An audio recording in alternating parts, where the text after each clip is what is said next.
Saudara yang terkasih di dalam Kristus, Pasamuan GKJ Argo Mulyo, dan Bapak Ibu, Saudara-saudari semua dimanapun panjenengan berada. Saat ini di dalam suasana Minggu Prapaskah yang kelima, kita akan bersama-sama menerima sabda Tuhan di PPA Keluarga sore hari ini. Sebelum kita menerima sabda Tuhan, mari kita bersatu di dalam doa. Kami bersyukur ya Allah, untuk kehidupan yang Kau berikan kepada kami.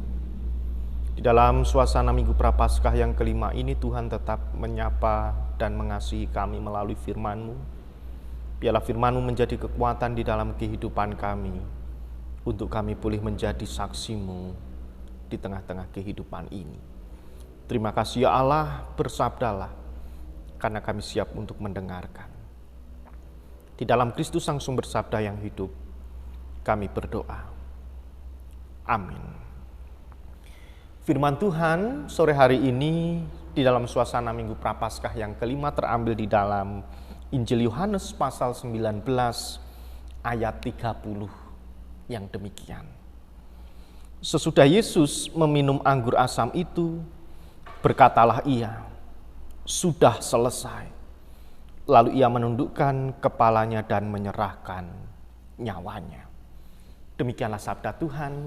Yang berbahagia kita semua yang menerima sabda Tuhan serta melakukannya di dalam kehidupan sehari-hari. Hosiana. Saudara yang terkasih di dalam Kristus, di dalam kehidupan manusia itu seperti atau ibaratkan seperti orang yang sedang berlomba mengikuti balap motor, mengikuti lomba balap motor. Kalau sebelum motor itu mengikuti balapan, tentunya akan dicek dulu kesiapan motornya. Ketika sudah dicek kesiapan motornya, baru akan dipanasi dulu motor tersebut. Agar satu persatu nantinya mesin menjadi baik, menjadi panas, dan motor bisa lari dengan maksimal. Dipanasi sih. Dan bahkan bisa melewati tahap demi tahap, tikungan demi tikungan, lap demi lap untuk mencapai garis finish, untuk mendapatkan juara. Nah, saudara yang terkasih, untuk mencapai garis finish atau tujuan akhir, ternyata ada banyak hal yang harus dilalui. Ada banyak hal yang harus ditempuh, dipersiapkan, dan bahkan diperbaiki, agar kita bisa menjalaninya dengan baik dan menghasilkan sesuatu yang baik. Sama seperti bacaan kita saat ini menggambarkan detik-detik perjuangan Tuhan Yesus sebelum mati di salib untuk mencapai tujuan akhir di dalam hidupnya ketika ia menjadi manusia di dunia ini. Injil Yohanes pasal 19 ayat 30 merupakan rangkaian dari peristiwa pengorbanan dan kesengsaraan Tuhan Yesus di kayu salib. Sampai pada kematiannya, dan bahkan perkataan Yesus di ayat 30 sudah selesai. Itu termasuk di dalam 7 perkataan Yesus di kayu salib sebelum kematiannya. Yang menarik adalah apa yang diucapkan Tuhan Yesus itu dengan kalimat sudah selesai. Ini diungkapkan karena Tuhan Yesus tahu bahwa tugasnya itu sudah selesai di dunia ini. Dan waktunya untuk kembali kepada Sang Bapa di dalam kerajaan surga. Memang terlihat bahwa ungkapan Tuhan Yesus yang mengatakan sudah selesai, itu seakan-akan sebagai tanda kekalahan karena Yesus telah menyerah terhadap rasa sakit, terhadap penderitaan yang dialaminya di kayu salib. Seolah-olah Tuhan Yesus menyerah, seolah-olah Tuhan Yesus sudah tidak berdaya, seolah-olah Tuhan Yesus sudah tidak sanggup selesai begitu saja. Namun sebenarnya makna ungkapan Yesus ini adalah ungkapan kemenangan. Yang mengucapkan sudah selesai itu merupakan ucapan atau ungkapan kemenangan, karena Tuhan Yesus sudah melewati banyak sekali tahap demi tahap di dalam karya pelayanannya ketika ia masih bersama-sama dengan para murid dan orang banyak. pada waktu itu. Ternyata ketaatannya kepada kehendak Bapa hingga akhir hidup menandakan kasih yang begitu besar bagi umat manusia. Inilah kasih yang taat sampai mati. Kasih yang taat sampai mati. Dimulai dari kelahiran Tuhan Yesus hingga tumbuh dewasa, ada begitu banyak karya, mujizat, kebaikan, rengkuhan, dan bahkan ajaran-ajaran yang diberikan Tuhan Yesus kepada para murid dan orang banyak dan bagi kita semua. Ternyata itu semua merupakan perjuangan Yesus demi mewujudkan tujuan Bapa, yaitu mengasihi umat manusia melalui karya salib Yesus. Kata sudah selesai diucapkan Yesus agar menghadirkan keselamatan bagi manusia. Itu sebagai tanda bahwa perjuangannya telah mencapai garis finish.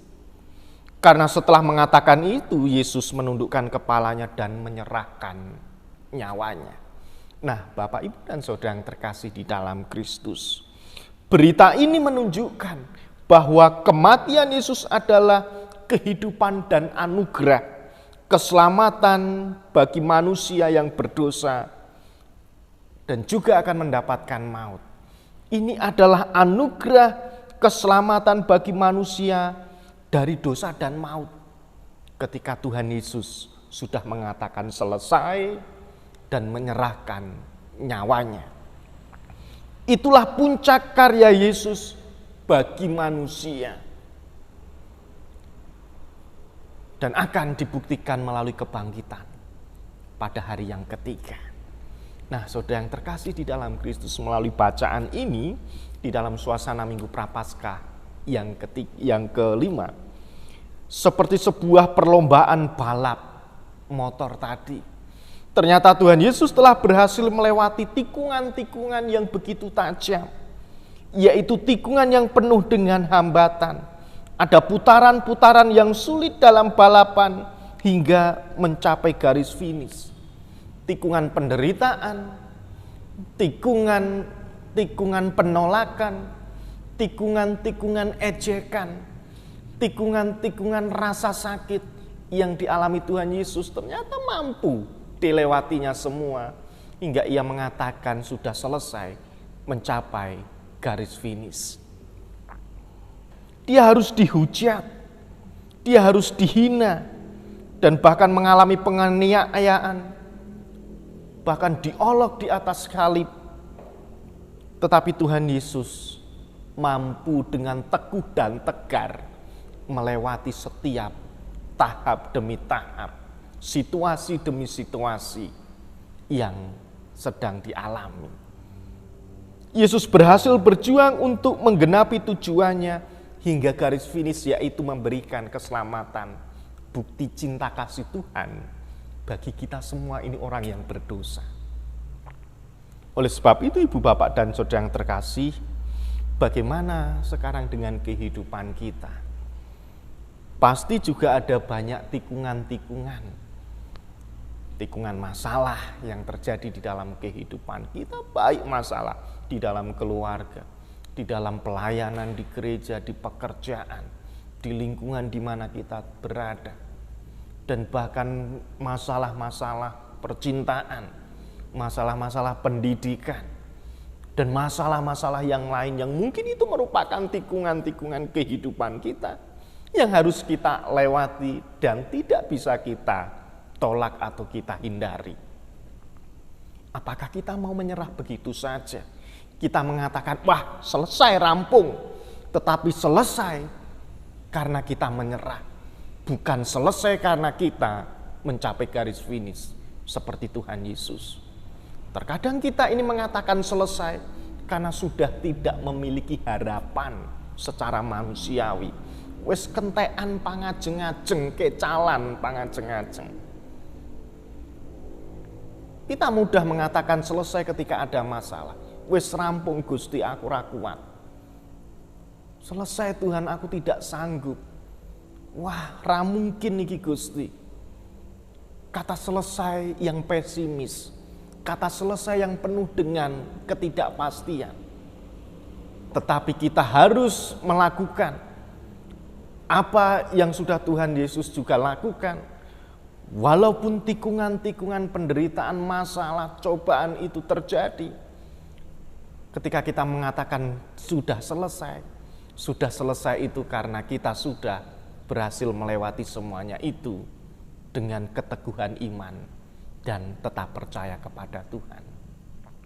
Mungkin saat ini yang kita masih mengalami sakit penyakit, ayo tetap semangat, tetap memiliki pengharapan. Inilah tikungan yang harus kita lewati. Di dalam pekerjaan kita yang masih menantikan pekerjaan, tetap semangat, tetap berharap. Tuhan pasti akan memberikan jawaban tepat pada waktunya. Yang saat ini masih menantikan pasangan hidup, mari tetap berharap Tuhan akan memberikan jodoh yang terbaik, yang takut akan Tuhan, yang akan diberikan kepada kita. Yang saat ini kita masih menantikan momongan atau buah hati atau anak, mari tetap berharap. Mari tetap kita berharap di dalam iman. Pasti Tuhan akan menjawab setiap doa yang kita panjatkan sesuai dengan waktu Tuhan sendiri. Masalah pendidikan dan masalah-masalah yang lain, mari jangan kita menyerah dengan mengatakan sudah selesai. Tidak ada harapan dan kita tidak jalan lagi. Tetapi kita harus mengatakan sudah selesai. Kalau memang itu sudah kita lewati bersama dengan Tuhan, penuh dengan harapan dan keyakinan. Dan kita percaya itu mendatangkan berkat di dalam kehidupan kita. Ibu, bapak, dan saudara yang terkasih di dalam Kristus, mari kita meneladani Kristus, bahwa kata sudah selesai adalah kita sudah selesai di garis finish, menjalani setiap perjalanan kehidupan ini. Suka duka silih berganti tetap kita lalui, tetap optimis. Pandemi COVID belum selesai, tidak masalah. Asalkan kita percaya dan tetap berharap pada Tuhan, memohon pertolongan dari Tuhan, maka kita mampu melaluinya dengan penuh sukacita dan pengharapan. Selamat menikmati Minggu Prapaskah yang kelima. Di suasana minggu ini, mari kita tunjukkan, kita katakan sudah selesai, kalau memang benar-benar kita mampu melewatinya bersama Tuhan. Roh Kudus pasti menolong dan menuntun kita.